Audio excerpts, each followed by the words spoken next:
My name is Vernon Fuller, Sergeant Major, United States Army, retired. I retired in the year of 1971, and I'm 89 years old.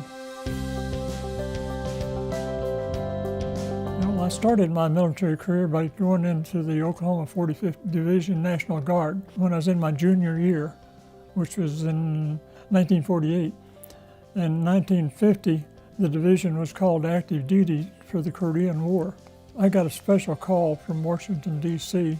to go join a unit in New Jersey that was going over to Paris, France. With General Eisenhower, we set up NATO, which was a pre-runner of Supreme Headquarters Allied Powers Europe. That was the name of the unit at that time. I spent 4 years there with him. I came back to the States and went to Fort Polk, Louisiana in 1st Armored Division. I got a special call from Washington, D.C. to go to Washington, D.C. and prepare for a trip to Vietnam during the Vietnam War, and that was in 1964. During the year I was there, I was on TDY over to Laos. I saw the Bob Hope show that year in Christmas, which was a real thrill. When I came back from Vietnam, I went to Fort Monmouth, New Jersey, in the communications school up there and taught communications for several years. I went to Fort Bragg, North Carolina. In Fort Bragg, I joined a unit called the ACE Board, which was Airborne and Communication Electronics Test Evaluation Unit.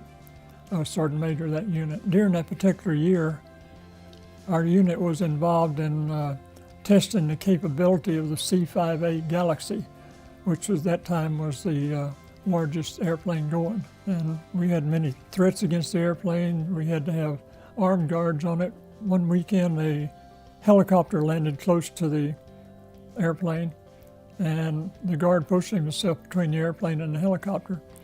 A major and a general got out of the helicopter and was going to go see the C-5A Galaxy.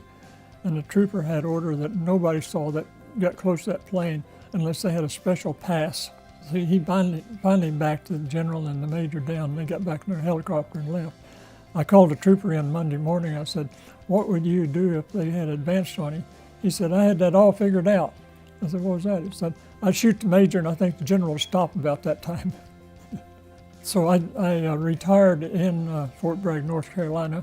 When I retired June the 30th, 1971, I was 39 years old, with the equivalent of 22 and a half years service. The uniform that I'm wearing is the uniform that I was in when I retired. I married my wife back in 1957, so she was with me several years in the military.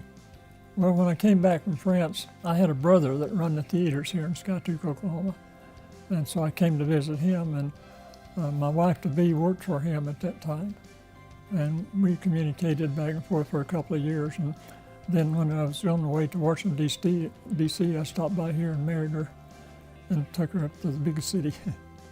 She was youngest of 7 girls, and she kept telling her sisters that when I get married, I'm going to move so far away from you, you'll never see me again. Well, we were married in October, and in February we were in Okinawa, halfway around the world.